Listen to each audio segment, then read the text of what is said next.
Heddiw yma, crispy lasagnes.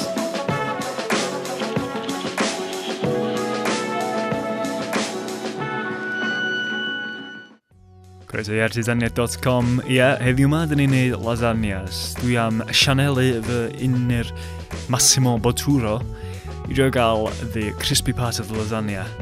Ie, y bit gora. Holl ffordd drwy'r lasagna. All the way. So, sydd ni'n mynd hynna?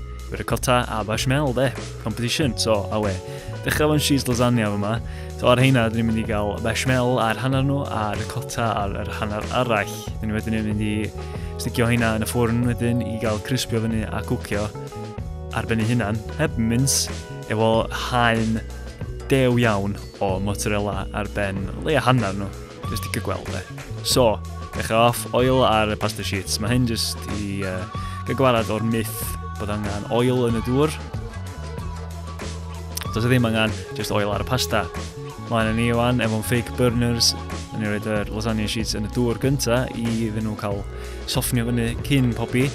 A tra mae hwnna yn cwcio, dyn ni'n mynd i neud bechamel. So, menyn yn y sosban, toddi hwnna, a sydd fewn efo'r blawd ydyn tan bod gennym ni rŵ reit dena glossy neis. 2-1 ratio fyna dymo. A 10 gwaith bwysa'r menyn wedyn o lefrith ar ei benno. Wisgo hwnna fyny efo'n burner bach fake, bach o pupur, nutmeg, nutmeg, gwyd efo dairy, a bach o halen ar ei benno wedyn, a wisgo hwnna fyny, dod â hwnna i'r pwynt yma dechrau ar berwi, a jyst dechrau twchu, a fe gyda ni bechamel. So, allan ar sheets wedyn, unwaith mae hynna wedi cwcio i al dente ar lasagna sheets, ar y sheets yn yma. Sheets, gymaint o sheets. Iawn, allan nhw, a dyma nhw'n barod. Some of the burners efo indestructible hands fi. A sydd wedyn i dorri'r sheets i fyny. Wan mae gen i 8 sheets. Mae'n mynd i gorespondio i 2 lasagna, dwi'n meddwl. Ie, 2 lasagna. Hynny, so un ochr bechamel, ochr arall ricotta a mozzarella ar ei pen nhw. Seasonio wedyn efo bach o oregano a unwaith ni wedi cnau nhw fewn i'r ffwrn. Be gael nhw, chwarter awr bach ar 180 gradd, standard really de. Ond cyn hynna, ni efo'n bolognese, sydd o'r freezer, lovely. Nes i'n dweud yn y class hynna ddo, nes i dweud bod hyn yn sydyn, so gwasgu hwnna allan o'r bag. Dwi'n gael y juices na gyd allan de, mi siwr bod yn sych na gwas.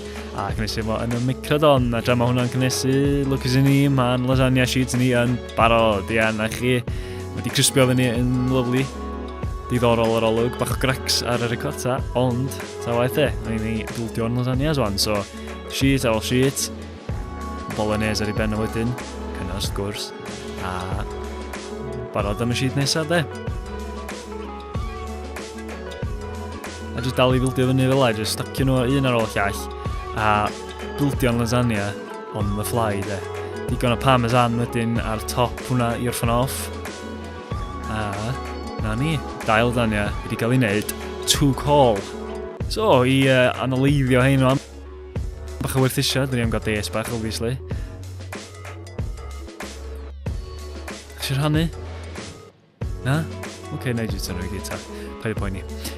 A we, so, challenge cyntaf ydi trio torri fewn i'r pethau yma. Maen nhw'n reit galad, rhaid i fi, na'n clwyddo.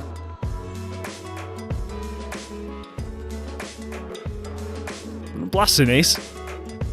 Maen nhw'n neis, ond efo texture, obviously, fel top lasagna, de, ond eich bod bita top lasagna ddim, hynna, da.